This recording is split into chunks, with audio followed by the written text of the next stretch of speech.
তুমি কিনা বলছো আই এম ভেরি ফাইন। তা বলবো না? তুই জানিস না, যখন আমরা একসাথে স্কুলে যেতাম তখন আমাদের মাস্টার মশাই আমাদেরকে বলতেন কারোর সাথে দেখা হবে তখন বলবে hi hello how are you, এসব বলতে। আর তুই কিনা এইগুলো বাদ দিয়ে সালাম দিচ্ছিস।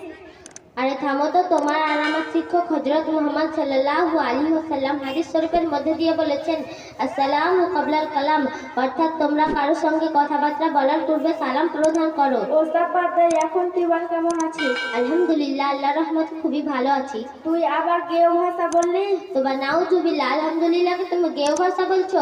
বলবো না কেন? তুই জানিস না, যখন কেউ জিজ্ঞাসা করবে হাউ আর ইউ তখন বলতে হয় আই এম ভেরি ফাইন।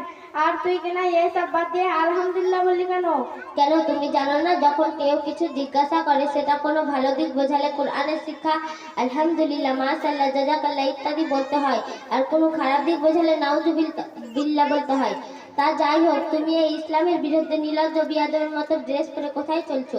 তুই আমাকে নির্লজ্জ বলিস কেন? আমি এই ড্রেসটা পরেছি, এটা কি আমার অপরাধ? আর তুই কি বলতে চাইছিস? তোর মতো হাব্বা জুবা পরে ঘুরবো? আরে আমার মতো ড্রেস পরে লাইফটাকে এনজয় করতেছি। বোরখা পরে লাইফটাকে এনজয় করা যায় না বুঝি? হায় আফসোস, তোমার মতন হাজারো মুসলিম মেয়েরা মনের পর্দাটাকে হালকাভাবে নিচ্ছে এবং জেনা বেবাচারি করে লাঞ্ছিত বঞ্চিত হচ্ছে। তোদের সমস্যাটা বলতো? আমাদের কোনো সমস্যা নাই, সমস্যা তোমাদের। ইসলামের সুন্দর সমস্যা মগ্না পশ্চাৎপতা সংস্কৃতি তোমাদের ভালো লাগে, তাই তো তোমরা বেপর্দায় ঘুরো। আচ্ছা, তখন থেকে তো তুই পর্দা পর্দা করে যাচ্ছিস। পর্দার মানেটা কি বলতো? পর্দার মানে হলো আবুল না করে বা ঢেকে রাখা। পর্দা করাটা মুসলিমের বিধান। এটা নিয়ে আল্লাহ পাক কোরআনের মধ্যে কি বলেছেন জানো? কি বলেছেন আবার? আল্লাহ পাক কোরআনে সূরা আল কাহফি শুরুর দিকে বলেছেন, হে নারী, তোমরা তোমাদের ঘরেই অবস্থান করো। এছাড়া আল্লাহ পাক আরো এক আয়াত জানিয়ে দিয়েছেন, ওয়াকারনা ফি বুয়ুতিকুন্না ওয়ালা তাবাররুজনা তাবাররুজাল জাহিলিয়াতুল উলা।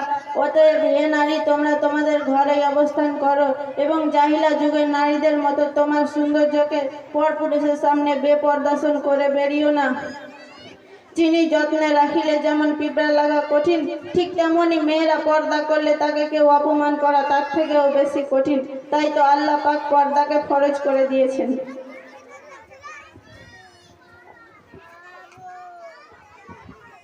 আচ্ছা বোন, তোমায় একটা কথা বলি। তোমাকে 2টি 5 টাকার নোট দিলাম, 2টির বয়স 5 বছর। একটি খোলা দুনিয়ায় ঘুরে বেড়াচ্ছে আর একটি বাক্সে যত্ন করে রাখা আছে। যেটি খোলা দুনিয়ায় ঘুরে বেড়াচ্ছে সেটি এর একজনের হাত থেকে অন্যজনের হাতে যাচ্ছে, ফলে সেই নোটটি নোংরা হয়ে গেছে। যেই নোটটি বাক্সে যত্ন করে রাখা আছে সেই কিন্তু নতুনের মতো চকচক করছে। সেই রকম পর্দা আর পর্দার মধ্যে পার্থক্য আছে।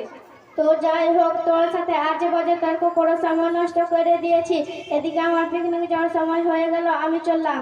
দাঁড়াও বোন, এখন তো আজান হয়ে গেল, পিকনিকে না গিয়ে নামাজটা পড়ে নাও। কি সব আজে বাজে বকছিস? আমি পিকনিকে না গিয়ে নামাজ পড়বো? আর নামাজ পড়ে কার কাছে মাথা নত করবো? তোমার নাও